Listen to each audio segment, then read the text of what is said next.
नमस्कार, आप देख रहे हैं द बिहार टॉप में हूं आदेशपुरी। बीपीएससी 70वीं री एग्जाम मामला सुप्रीम कोर्ट पहुंचा है और आज उसकी पहली सुनवाई हुई डबल बेंच सुप्रीम कोर्ट का, जहां पर पप्पू कुमार मामले में आज बहस हुई। छात्रों की तरफ से पटना हाई कोर्ट की पूर्व जस्टिस और सुप्रीम कोर्ट में वकील अंजना प्रकाश जी के द्वारा जो है वो पक्ष रखा गया। और आपको बता दें कि सुप्रीम कोर्ट के आज टिप्पणी के बाद जो मेंस देने वाले कैंडिडेट हैं उनमें थोड़ी बेचैनी व्याप्त है और होना स्वाभाविक भी है। 25 अप्रैल से मेंस है और ऐसे में उन्हें लग रहा है कि क्या स्टे लग जाएगा, क्या री एग्ज़ाम का ऑर्डर हो जाएगा। न जाने कितने तरह के प्रश्न पूछे जा रहे हैं छात्रों के द्वारा और उनके द्वारा ये कहा जा रहा है कि पता नहीं इस परीक्षा पर क्या लगा हुआ है कि जब से पीटी हुआ उसके बाद से कोई भी चीज़ निश्चित नहीं है। एक हमेशा जो है डर का माहौल बना रहता है। अब देखिए, एक हफ्ता एग्ज़ाम का है, फिर सुप्रीम कोर्ट मामला गया और फिर 22 तारीख को सुनवाई होने वाली है और सुप्रीम कोर्ट है, कुछ भी हो सकता है। तो बात सही है, सुप्रीम कोर्ट है, कुछ भी हो सकता है। और छात्र ये पूछ रहे हैं कि क्या 22 तारीख को स्टे लगेगा, री एग्ज़ाम होगा या क्या होगा। आज के जजमेंट से क्या लगता है। तो आपको बता दें कि जो छात्र जो हैं सुप्रीम कोर्ट में एसएलपी यानी कि स्पेशल लीव पिटीशन लेकर जो है वो पहुंचे हुए हैं। ये लीव पिटीशन जो है पटना हाई कोर्ट के जजमेंट के अनुसार या खिलाफ कहिए, खिलाफ जो है वो सुप्रीम कोर्ट पहुंचे हैं छात्र, जिसमें उन्होंने बहुत सारे प्रश्न उठाए जजमेंट को लेकर और कहाँ कमियां रह गई, कहाँ पर जो कि एपेक्स कोर्ट कोई भी जाता है तो नीचे के कोर्ट में के द्वारा जो जजमेंट दिया जाता है उसकी कमियों को ही बताया जाता है। और जज साहब के द्वारा आज जो है ये कहा गया कोर्ट में कि हमने जजमेंट को पढ़ा है, जजमेंट में कमियां हैं। अब कमी क्या है और क्यों कोचिंग संचालक के बारे में ही सुप्रीम कोर्ट के द्वारा टिप्पणी की गई। आपको बता दें कि जज साहब जब पढ़े जजमेंट जो है हाई कोर्ट का, तो हाई कोर्ट के जजमेंट में ये साफ माना गया है कि जो भी विवाद हुआ, जो भी उथल पुथल हुआ, उसमें कुछ कोचिंग संचालकों की भूमिका जो है वो संदिग्ध है।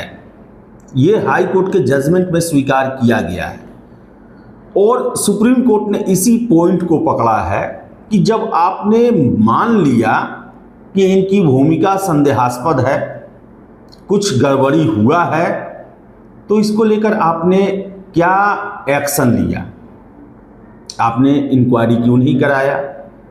अगर ये प्रूफ हो गया कि इनके द्वारा जो है कुछ गड़बड़ किया गया है तो आपने इसको लेकर दंड क्यों नहीं दिया।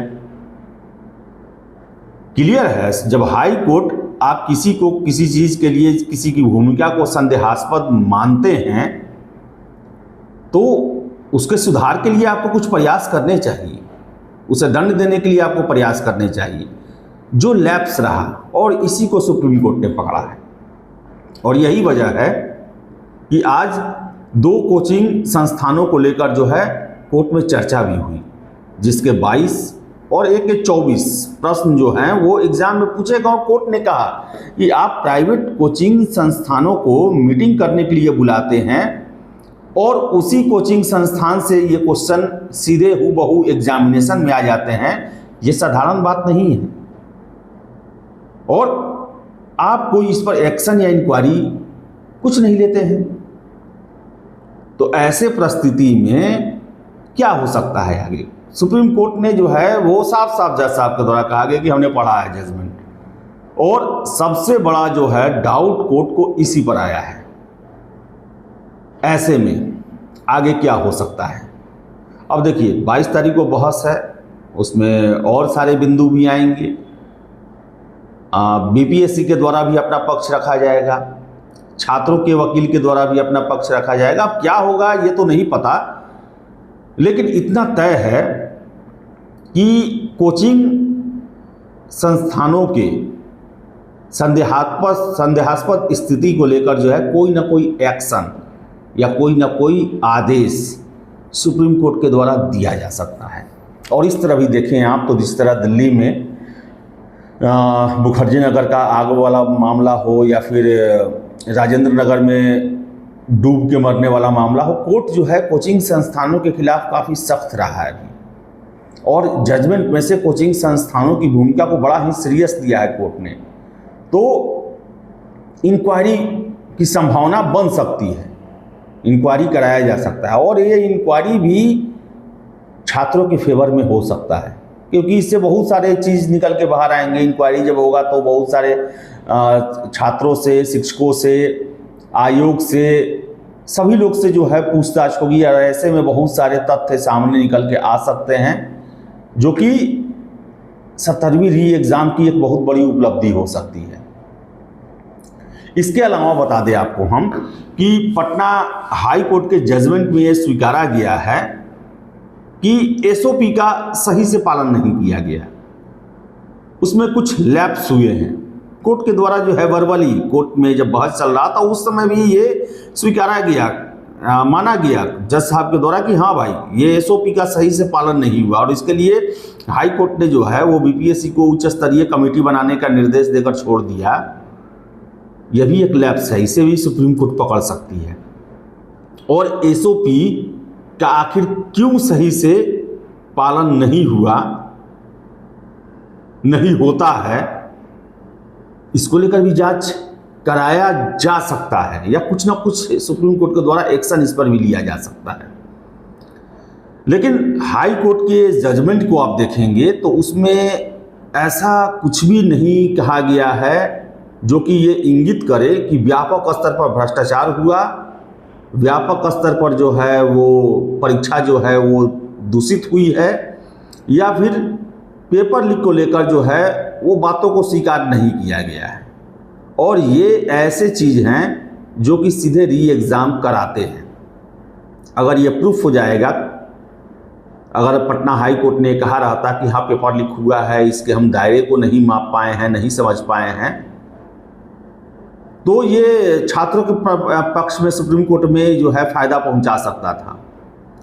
या फिर ये होता कि हाँ ये कोर्ट मानती कि हाँ कुछ ना कुछ गड़बड़ हुआ है, और उसका आकलन नहीं हो पाता कि कितना गड़बड़ हुआ, कितने लोगों को इससे लाभ पहुंचा और कितने लोगों को इससे नुकसान पहुंचा, तो फिर इसे benefit of doubt supreme court छात्रों के पक्ष में भी दे सकती थी। लेकिन ऐसा कुछ भी जजमेंट में नहीं है।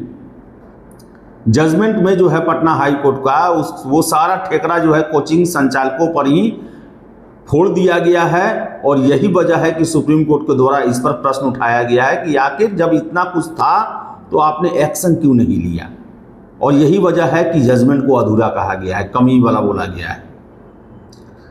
तो देखिए 22 तारीख को सुनवाई है, और जब जज साहब पूरा मामला पढ़े हैं, देखे हैं, और उन्होंने स्टे नहीं लगाया मेंस पर, तो ये अच्छे लक्षण नहीं है,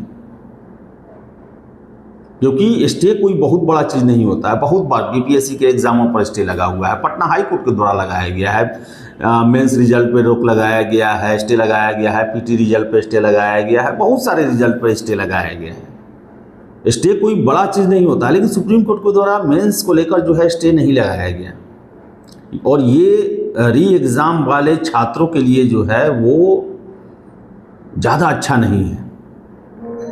लेकिन इतना तय है कि सुप्रीम कोर्ट के द्वारा जो है वो, मुझे नहीं लगता है कि पटना हाई कोर्ट की तरह जजमेंट दिया जाएगा कि सभी प्रश्न उठने के बावजूद भी एक सेफ पैसेज हमेशा से हम देखते आए हैं कि पटना हाई कोर्ट के द्वारा जो है वो बेनिफिट ऑफ डाउट या फिर बीपीएससी की गलतियों पर पर्दा डालने का काम कोर्ट के द्वारा किया गया है, हमेशा से किया गया है।